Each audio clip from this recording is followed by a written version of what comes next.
Class 9th physics chapter sound full Hindi explanation. अध्याय 11 ध्वनि। हम अपने चारों ओर अनेक प्रकार की ध्वनियाएं सुनते हैं, जैसे मनुष्यों की आवाज, पशुओं की आवाज, वाहनों का शोर, वाद्य यंत्रों की ध्वनि आदि। ध्वनि हमें सुनाई देती है क्योंकि कोई वस्तु कंपन वाइब्रेट करती है।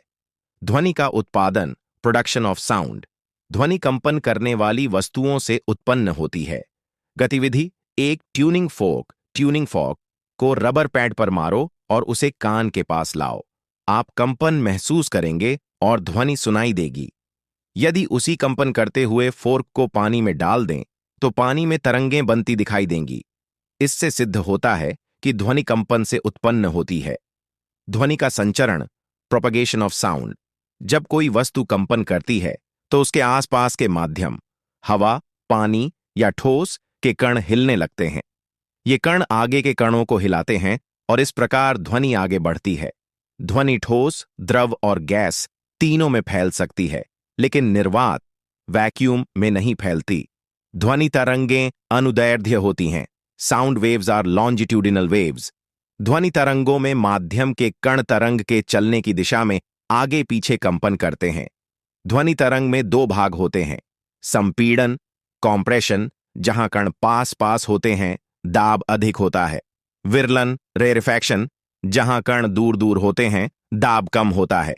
ध्वनि तरंग की विशेषताएं characteristics of a sound wave. ध्वनि तरंग को निम्न से पहचाना जाता है। 1. आयाम एम्पलीट्यूड। कंपन की अधिकतम दूरी को आयाम कहते हैं। आयाम जितना अधिक होगा ध्वनि उतनी तेज होगी। 2. तरंग दैर्घ्य वेवलेंथ। 2 लगातार संपीड़नों या विरलनों के बीच की दूरी को तरंग दैर्घ्य कहते हैं। 3.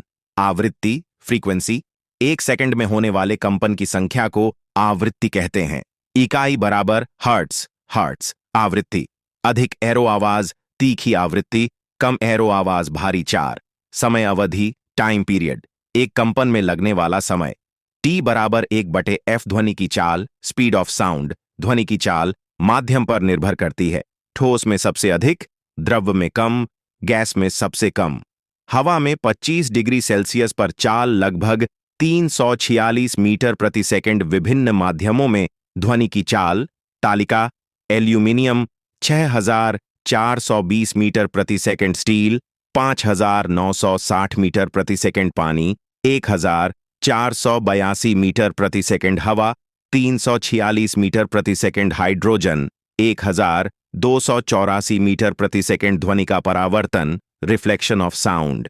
जब ध्वनि किसी कठोर सतह से टकराकर वापस आती है तो उसे परावर्तन कहते हैं। परावर्तन के नियम आपतन कोण बराबर परावर्तन कोण। आपतन किरण, परावर्तित किरण और अभिलंब एक ही तल में होते हैं। प्रतिध्वनि इको। यदि ध्वनि परावर्तित होकर कम से कम 0.1 सेकंड बाद वापस आए तो उसे प्रतिध्वनि कहते हैं। गूंज सुनने के लिए दूरी कम से कम 17 मीटर होनी चाहिए। बहुपरावर्तन के उपयोग uses of multiple reflection, megaphone, horn, stethoscope. Concert hall में ध्वनि फैलाने के लिए श्रवण क्षेत्र रेंज ऑफ हीरिंग। मनुष्य 20 हर्ट्ज से 20,000 हर्ट्ज तक की ध्वनि सुन सकता है। 20 हर्ट्ज से कम अवश्रव्य इंफ्रासोनिक, 20,000 हर्ट्ज से अधिक पराश्रव्य अल्ट्रासोनिक। अल्ट्रासाउंड के उपयोग एप्लीकेशंस ऑफ अल्ट्रासाउंड।